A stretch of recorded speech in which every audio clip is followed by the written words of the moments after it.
Figures 10.18 through 10.20 using the this pointer to enable cascaded function calls. In this example, we're going to take a look at our last version of the time class. And for the purpose of this example, we'll be modifying specifically the 4 set member functions of class time, which previously all returned void. Now you can see that each one is returning a time reference. And before we go into the details of the class implementation any further, let's take a look at our main program to see how we're going to use this capability. Then we'll show you how we implemented it.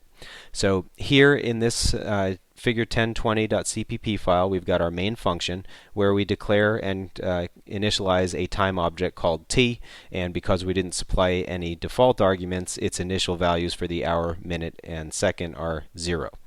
Now at line 14 is one of the key things that we're doing in this example. This is what we call a cascaded set of function calls, or chaining function calls together.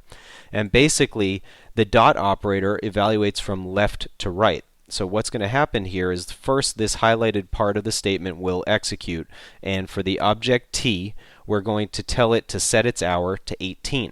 And as you'll see momentarily, when set hour is done modifying the hour, it's then going to return as the value of this highlighted expression a reference to that same time object t.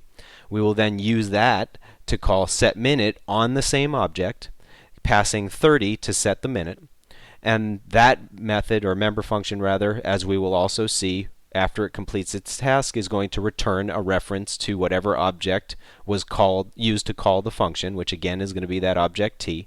And that will then be used, so that's the value of this part of the expression. That will then be used to call set second on the same object once again, and we'll pass in 22 for the second. And that function also will return a reference to the same time object, but because I don't have any additional dot operators in this statement, that particular return value will be ignored. So basically what we're doing here is calling 3 member functions in one statement and chaining these member functions together, or cascading the function calls. And if we stop there and run this program, we can see that after doing that, our universal time is 18:30:22 or 6:30:22 p.m., and that is being produced by lines 17 through 21. Now, at line 23, we then demonstrate our updated version of the set time member function. And as you can see here, we're going to first tell t to set its time to 20, 20, and 20, which is 8, 20, and 20 seconds in the evening. And the result of this first dot operation is the fact that we set the time and that it's returning to us a reference to the time object t that was used to invoke the function. We then take that and tell that object to display itself in standard time format. And if you take a look at the output window here, you can see that indeed the time was updated and that it printed immediately as well. Now, if we were to try to put another dot operator after the parentheses here, we would not be able to do that. And the reason that we can't do that is because print standard is defined to return void. So when print standard returns, there is no object on which we can apply a dot operator to invoke another member function of the object. So basically what we've done here is enabled, by returning references to time objects, we've enabled this cascaded function call syntax. Now, it may not be obvious to you right now as to why you would ever want to do that, but it turns out that that's an extremely important part of being able to do operator overloading. That is, defining operators to work with your own programmer created class types. So here we're showing you the mechanics of how to enable cascaded calls, and then we'll take advantage of this technique when we introduce operator overloading in a subsequent lesson. So let's go back and look at our time.cpp file, and you'll see that the key difference in each of our set functions is that they are declared to return time ampersand, which is a reference to a time object, and each one of the set functions now returns star this.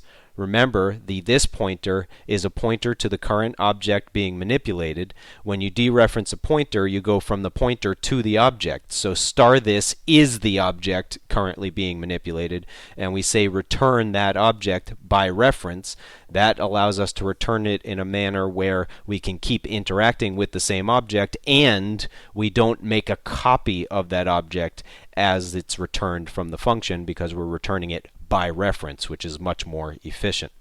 Similarly, here the set hour function returns time ampersand, and we see return star this, and again for the set minute and set second functions as well.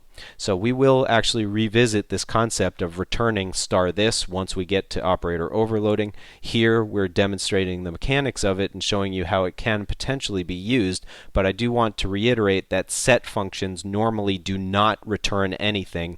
They normally just return void. This was shown only to demonstrate the mechanics of using the this pointer to enable call chaining, and we'll take advantage of this again when we get to the operator overloading chapter.